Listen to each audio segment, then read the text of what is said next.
Sevilla adalah salah satu tim yang jadi kejutan besar pada musim 2022-2023 ini. Mereka dilatih 3 manajer dalam semusim ini, namun entah bagaimana tetap melaju ke babak final Europa League. Meskipun memang Sevilla dan kejayaan di kompetisi kasta kedua Eropa tersebut memang bukanlah hal mengejutkan, tapi tentu ada alasan kuat di balik kesuksesan Sevilla musim ini, termasuk berkat keberhasilan mereka mengoptimalkan koneksi Argentina yang jadi senjata pentingnya musim ini.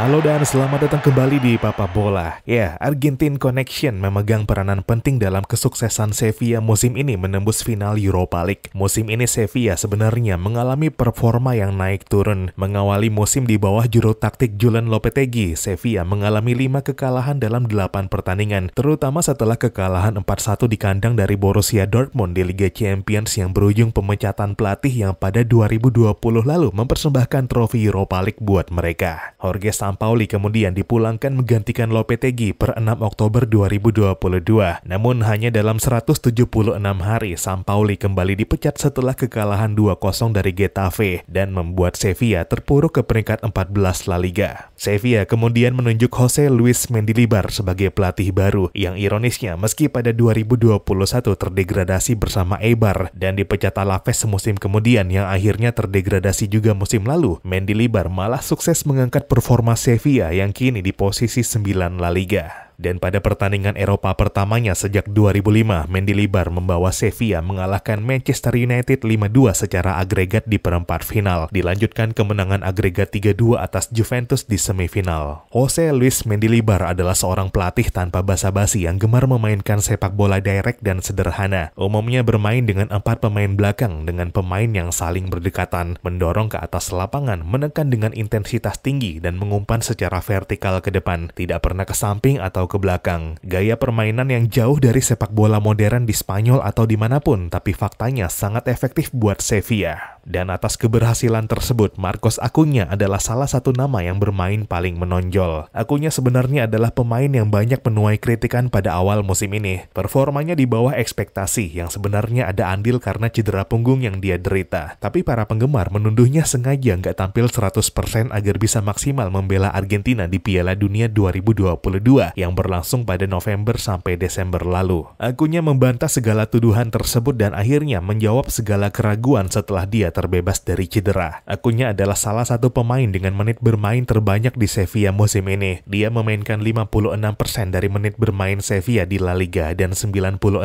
dari menit bermain Sevilla di Europa League musim ini, dengan catatan 100% di daftar starting line up. Di bawah Mendilibar, Acuña berperan sebagai bek kiri yang dinamis yang mampu memberikan kontribusi baik dalam bertahan maupun menyerang. Dengan tugas-tugas penting diantaranya merangsek ke depan, menekan lawan, membawa bola ke depan secepat mungkin, dan mencari ruang untuk mengirim umpan silang ke kotak penalti. Dia juga ditugaskan untuk men-cover ruang yang ditinggalkan rekan-rekannya ketika keluar dari posisinya, serta membantu memberikan keunggulan jumlah pemain di berbagai zona lapangan. Acuña adalah kunci dari gaya permainan Mendilibar yang sederhana dan direct. Di sektor kiri, dia banyak bermitra dengan Bryan Gil dari flank kiri yang juga tampil menonjol musim ini dan telah membuat 2 gol serta 3 assist di La Liga dan Europa League. Tapi dari sisi lain, Lucas Ocampos juga memiliki peran krusial. Dia mencetak 5 gol dan 2 assist dari 26 pertandingan di La Liga dan Europa League. Ocampos di bawah Mendilibar adalah pemain sayap dinamis yang dapat menciptakan peluang dan mencetak gol. Bermain di sisi kanan dari trio penyerang di belakang seorang striker, di mana dengan kecepatan, kemampuan menggiring bola serta tembakan berbahayanya, Ocampos kerap menjadi momok bagi para pemain belakang lawan. Dia juga kerap turun ke belakang dan membantu bek sayap ketika dibutuhkan. Ocampos menjelma menjadi salah satu pemain terbaik Sevilla di bawah Mendilibar, yang membuatnya difavoritkan mendapatkan kembali panggilannya ke timnas Argentina. Tapi Ocampos juga bukan satu-satunya nama Argentina yang juga bersinar di Sevilla musim ini. Eric Lamela juga mendapatkan kembali kegemilangannya musim ini. Kebangkitan Eric Lamela di Sevilla musim ini merupakan salah satu kisah paling luar biasa di sepak bola Eropa. Dia bergabung ke Sevilla dari Tottenham Hotspur pada Juli 2021,